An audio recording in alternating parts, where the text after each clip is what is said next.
On the 22nd of May, a suicide bomber detonated an explosive device in the foyer of Manchester Arena.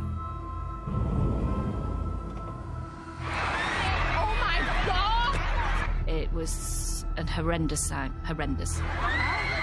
My mind just went, I've got to help these people, I'm here, I can do something. The attack claimed the lives of 22 people and left 250 injured, many of them teenagers and children.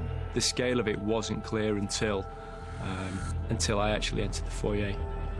You know, that room just full of chaos and terrified, injured people. We very, very quickly triaged and stabilised each and every patient that we came to.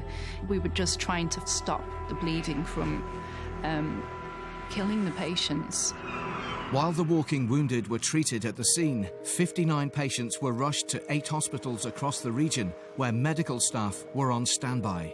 That first child that we saw, those injuries were essentially war wounds, kind of things that you see on a battlefield. We were pouring in blood, just keeping them alive till the surgeons could stem the bleeding from their broken bones. Hospitals were ringing from far afield to see if there was anything they could do to help. There were also staff just appearing that had heard that there had been trouble and realised that we might need help. We had people that were retired who were volunteering to come back into action to help out. A doctor I worked with had actually been there when it happened. He never mentioned it. He realised he would be needed and came into work. Thankfully, all the hard work and planning that goes into something that nobody ever wants to be a part of, when unfortunately that does happen, it worked phenomenally well. In the week that followed, an extra 350 hours of surgery was carried out. Hundreds of staff, from plastic surgeons and physiotherapists to nurses and trauma counsellors, worked tirelessly to treat Manchester's wounded. Thanks to them, many more lives were saved. What made me particularly proud was to see the recognition in the public about what the NHS could achieve and really what a treasure we have in this country. Words can't describe what they did for us. We're still thinking about them and so grateful, even though we're not with them in the hospital, we're outside, and we just want them to know that they're giving us a second chance of life, really. The friends and relatives and the patients that we looked after, they were the heroes. They were living through that, and they'll live with that for the rest of their lives.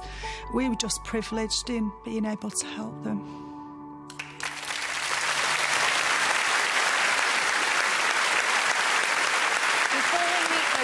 Here to present their award are His Royal Highness the Duke of Cambridge, Ed Sheeran, who supported the We Love Manchester emergency appeal, and they've been backstage, but now they're joining us, some of the young survivors from the bombing that night.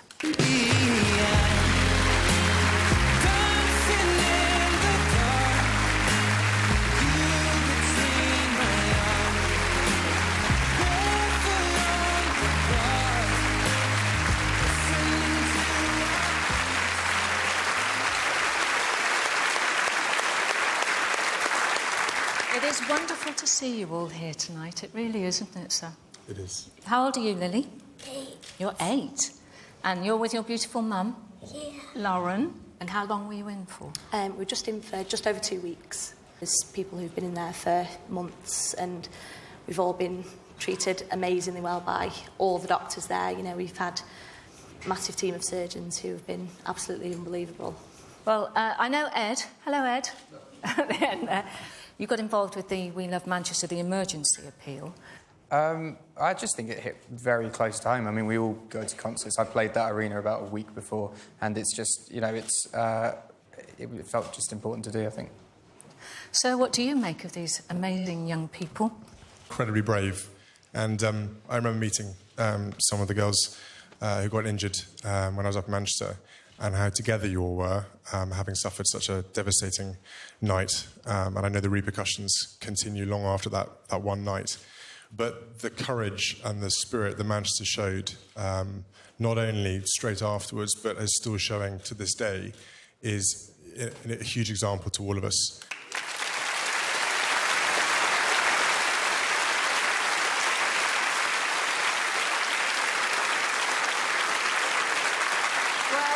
To receive the Special Recognition Award, please welcome representatives of hospitals across Greater Manchester and the first responders.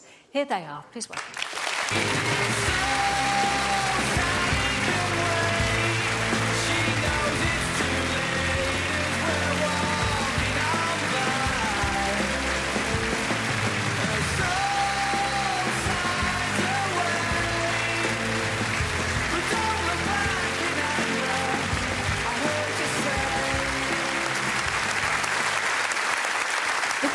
do you feel to be a part of this team? Because you were on duty that night. Just tell us a little about that. Yeah, I was on call that night. I feel incredibly privileged to be part of an amazing group of people that we have here, and an amazing group of people that we had working that night from all across the NHS.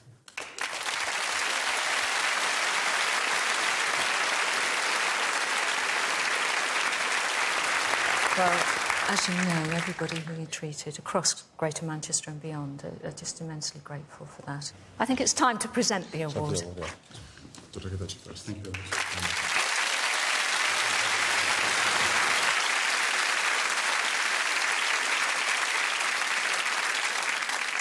I got to witness firsthand the incredible expertise and professionalism of our NHS doctors, nurses, and everyone who works in the hospitals during my stint with the air ambulance. And I particularly, and I know everyone in here speaks the same, in how proud we are and how thankful we are that we have people like you in this country.